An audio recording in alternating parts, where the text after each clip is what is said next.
Assalamualaikum warahmatullahi wabarakatuh. Yang pertama kami ucapkan selamat kepada siswa-siswi yang kini telah memasuki kelas 7 SMP. Selamat, kalian telah menyelesaikan sekolah dasar dan kini kalian sudah menjadi siswa SMP. Baik, kita langsung saja untuk memasuki materi. Kali ini kita akan belajar PPKN Bab 1 mengenai perumusan dan penetapan Pancasila sebagai dasar negara. Untuk itu perlu kalian ketahui dulu tentang kompetensi dasar dari materi kali ini. Ada 4 kompetensi dasar yang terdiri dari sikap spiritual, sikap sosial, kompetensi pengetahuan, dan kompetensi keterampilan. Dari kompetensi dasar ini, harapannya setelah mengikuti materi ini, kalian bisa melaksanakan keempatnya ini. Dari kompetensi pengetahuan, diharapkan kalian bisa mendeskripsikan perumusan Pancasila sebagai dasar negara dalam sidang BPUPKI. Baik, itu tadi kompetensi dasar dan indikator pencapaian kompetensi. Untuk bab 1 ini akan ada 3 sub materi pokok. Untuk yang pertama akan membahas mengenai perumusan Pancasila sebagai dasar negara. Artinya, proses perumusan Pancasila mulai dari pembentukan BPUPKI hingga adanya perubahan terhadap sila pertama akan kita pelajari dalam video ini. Kita mulai saja, mulai dari pembentukan BPUPKI. Jepang mulai menguasai wilayah Indonesia setelah Belanda menyerah di Kalijati, Subang, Jawa Barat pada tanggal 8 Maret 1942. Kedatangan Jepang semula disangka baik oleh bangsa Indonesia. Banyak semboyan dikumandangkan oleh Jepang seperti Jepang Pelindung Asia, Jepang Pemimpin Asia, dan Jepang Cahaya Asia untuk menarik simpati bangsa kita. Kenyataan sejarah menunjukkan bahwa Jepang tidak berbeda dengan Belanda, yaitu meneruskan penjajahan atas bangsa Indonesia. Ini adalah foto pada saat itu. Kemudian, ternyata kemenangan Jepang di Asia tidak bertahan lama. Pihak sekutu yaitu Inggris, Amerika Serikat, dan Belanda melakukan serangan balasan. Satu persatu daerah yang dikuasai Jepang kembali ke tangan sekutu. Melihat hal itu, pada peringatan pembangunan Jawa Baru tanggal 1 Maret 1945, Jepang mengumumkan pembentukan Dokuritsu Zunbi Chosakai atau Badan Penyelidik Usaha-Usaha Persiapan Kemerdekaan Indonesia atau BPUPKI untuk menyelidiki usaha-usaha persiapan kemerdekaan. Janji Jepang untuk membentuk BPUPKI direalisasikan. Pada tanggal 29 April 1945, bersamaan dengan hari ulang tahun Kaisar Hirohito, secara resmi BPUPKI dilantik oleh Jepang dengan anggota berjumlah 62 yang terdiri dari tokoh-tokoh bangsa Indonesia dan 7 orang anggota perwakilan dari Jepang. Ketua BPUPKI adalah Dr. KRT Rajiman Widyodiningrat dengan 2 wakil ketua yaitu Ichi Bangese Yoshio dan RP Suroso. BPUPKI mengadakan sidang sebanyak 2 kali, sidang resmi dan 1 kali sidang tidak resmi. Sidang resmi pertama kali dilaksanakan tanggal 29 Mei sampai dengan 1 Juni 1945.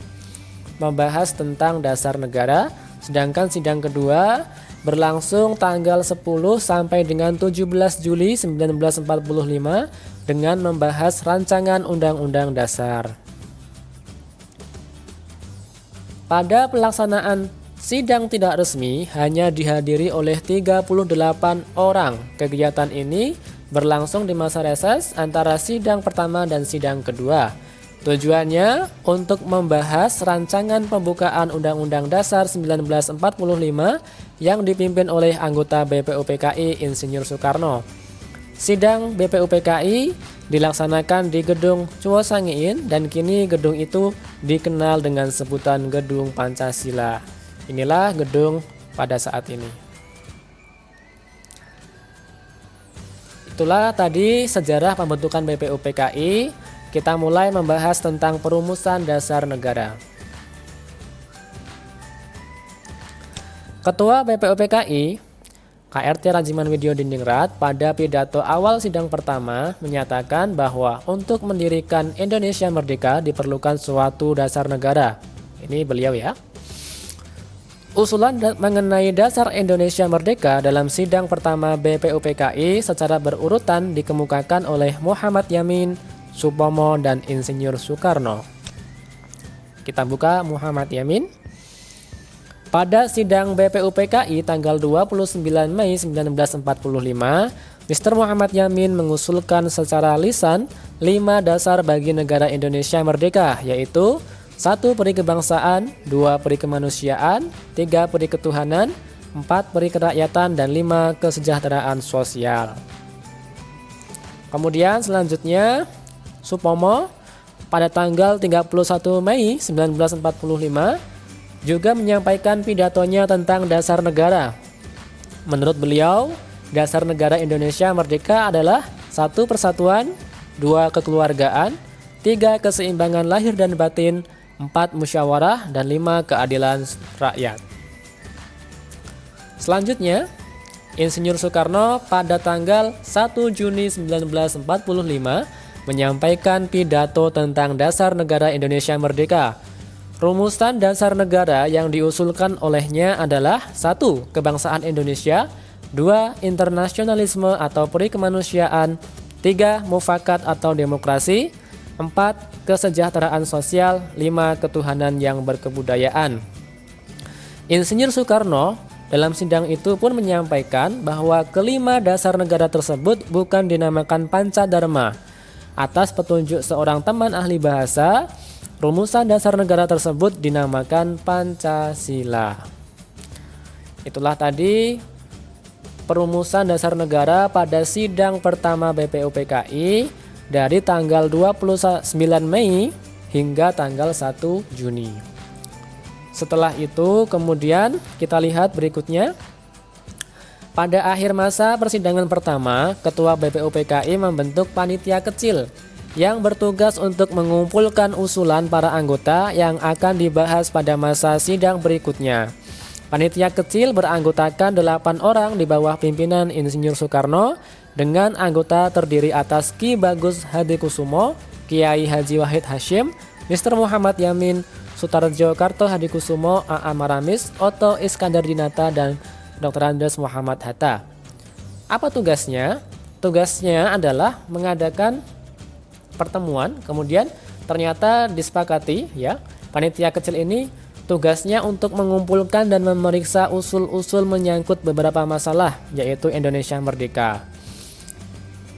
Jadi, panitia kecil ini bertugas untuk memeriksa usul-usulan tadi yang sudah ada, yang keluar pada saat sidang BPUPKI yang pertama.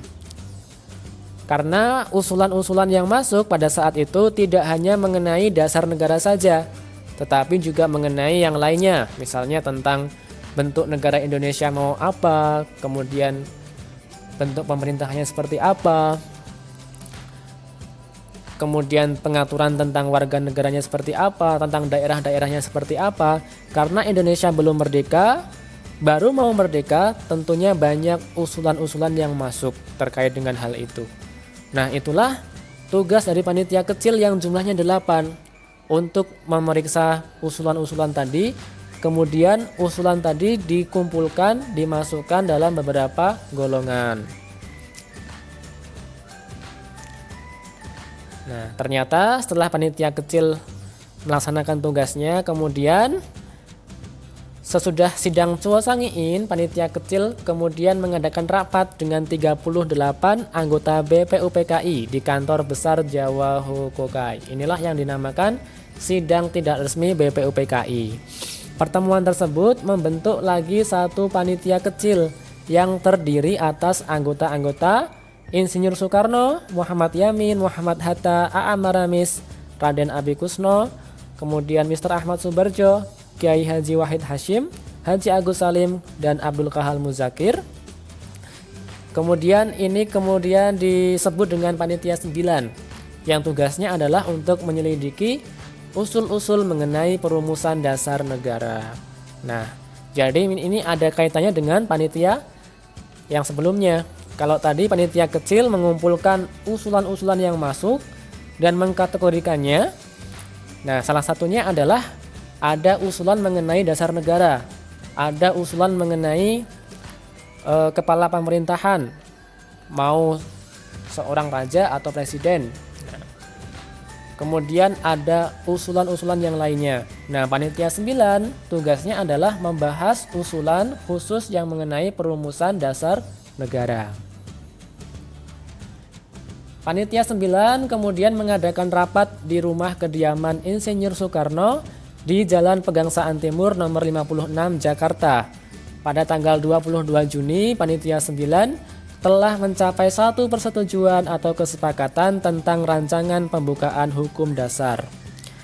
Setelah rapat yang cukup alot, disepakati rumusan konsep dasar negara yang tercantum dalam rancangan Muqaddimah Hukum Dasar. Naskah ini memiliki banyak persamaan dengan pembukaan Undang-Undang Dasar 1945.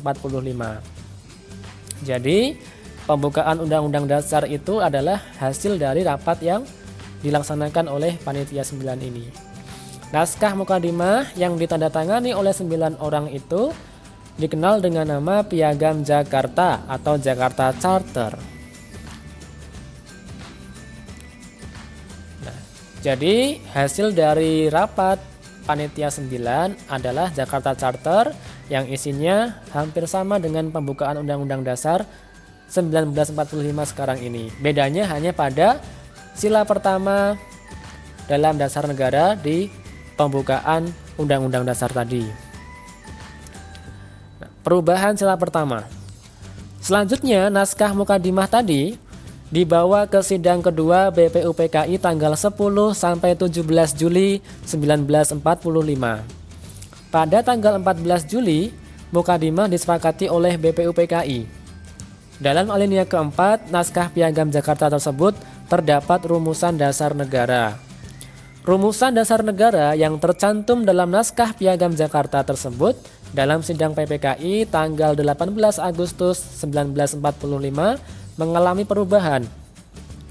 Rumusan dasar negara yang diubah adalah sila pertama yang semula berbunyi ketuhanan dengan kewajiban menjalankan syariat Islam bagi pemeluk-pemeluknya diubah menjadi ketuhanan yang Maha Esa. Jadi awal mula rancangan dasar negara pada Jakarta Charter atau Piagam Jakarta itu bukanlah ketuhanan yang Maha Esa, tetapi ketuhanan dengan kewajiban menjalankan syariat Islam bagi pemeluk-pemeluknya. Mengapa diubah?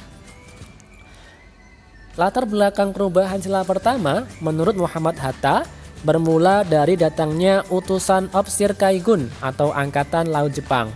Mereka memberitahukan bahwa wakil-wakil Protestan dan Katolik dari wilayah yang dikuasai oleh Angkatan Laut Jepang merasa keberatan dengan bagian kalimat rumusan dasar negara dalam naskah Piagam Jakarta itu.